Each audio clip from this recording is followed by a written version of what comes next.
এই অবরোধ দেশে হেরা তো মাছ ধরে ঠিকই নেবে, কিন্তু আমাকে তো কষ্টে জীবন যাইবে। যেরকম আমরা 30 কেজি পাওয়ার কথা এনে যাই পাই 20 কেজি।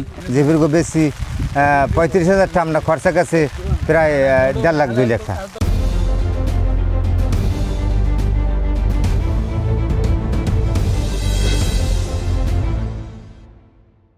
এই 22 দিন আমাকে চলবে হইলো সাগরেতে, মনে করেন যে এই 5-6 ট্রিপ ধরে দিতে আসি, কোনো মাছ পোনা আমরা পাই না। তারপরে এই যে অবরোধ দেশে আমরা তো মনে করেন যে সাগরে জাল বাইতেই পারবো না। ভারতের জালিয়ারা হেরা মনে করেন যে অবরোধের মধ্যে মাছ ধরে নেবে।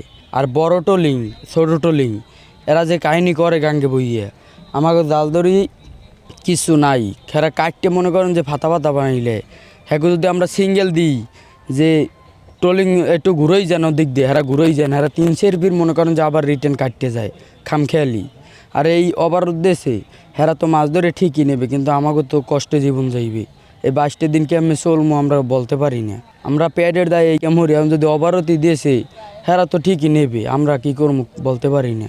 এবার দেয়া এদিক ওদিক দেয় হ্যাঁ তো আমরা পাই না, পাই ঠিকই আছে, কিন্তু যে দেয় একুরেটটা পাই না, অনেক কম পাই। সরকারের আইন উপলক্ষে যেহেতু 22 দিন অবরোধ দিয়েছে, 22 দিন আমাকে আইনটাকে মানিয়ে চলতে আমগো এই 22 দিনে আমগো কোনো কাজ কাম নাই। আর যে আমরা বিগত যে পিছে আমরা যে মাছ ধরছি, মাছ পোনা তো পাই নাই, সাগরে বন্যা একটার পর একটা। আবার এই যে ট্রলিং অনেক পদের ট্রলিং আছে বড় ছোটো, এরা যে মাইলি ধরে আমরা এই ধরার কোনো চান্স পাই না। হাগো লাগিয়া এই 22 দিন অবরোধ, 22 দিনে যে আমগো সরকারে যদি কোনো সহযোগিতা করে তা আমরা মানে আউগত পারব না, ছাড়া আউগত পারব না। যেরকম আমাকে যেরকম ঋণ আছে, আমরা কিস্তি আছে, এটি পিছে যা দিয়ে আউগেও সামনে উঠবে, হ্যাঁ তো আরও পিছিয়ে পড়ে রয়েছি। এখন যদি সরকার আমাকে যদি একটু চায় যাতে হাত বাড়াই দেয়, তাই আমরা একটু আউগত পারব, নাইলে আমাকে নান গরিব এবছর ভাতে মরবে এককাল কোটি। যেরকম আমরা 30 কেজি পাওয়ার কথা এনে যাই পাই 20 কেজি, 15 কেজি, 25 কেজি, এটি তো ঠিক না। আমরা যেটা সরকারতে পাওয়ার এইটা সরকার আমাকে ঠিকই দেওয়ার কথা দেয় না, কিন্তু খায় তো ভালো ভালো মানেরা, কিন্তু আমরা তো আর মুখ ফুটে করতে পারি না। এক্সট্রিম মশার কয়েল প্ল্যান্ট ফাইবার দিয়ে তৈরি, তাই সহজে ভাঙে না, সুগন্ধিযুক্ত ও নিরবিচ্ছিন্নভাবে জ্বলে। ডেঙ্গু, চিকুনগুনিয়া বাহি সহ যে কোনো মশার বিরুদ্ধে দেয় এক্সট্রিম সুরক্ষা। গাঙ্গে যাওয়ার পর মনে করেন যে আবহাওয়া খারাপ, দিন দিন খারাপ চলে, মাছ পোনাতে আমরা ডক করতে পারি নাই, ঠিক আছে।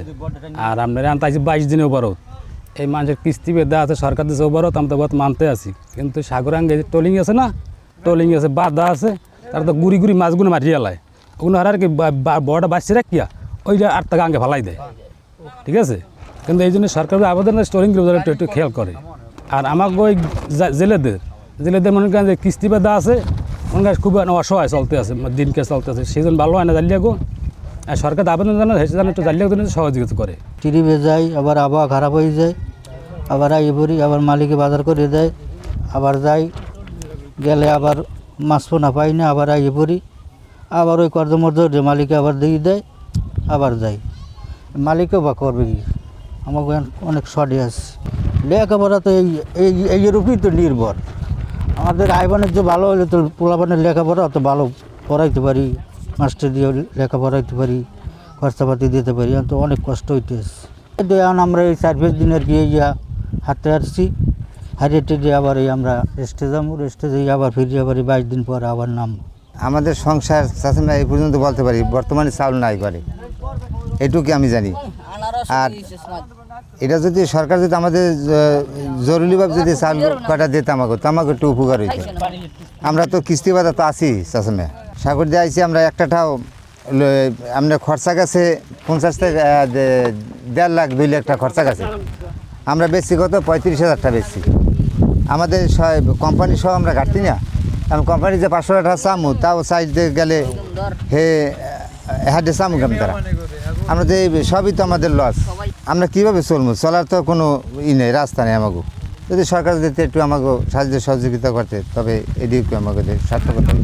যেগুলো বেশি 35,000 টাকা আমরা খরচা গেছে প্রায় 1.5 লাখ 2 লাখ টাকা, বেশি 35,000 টাকা, তাই দিতে সরকার আমাদের লস।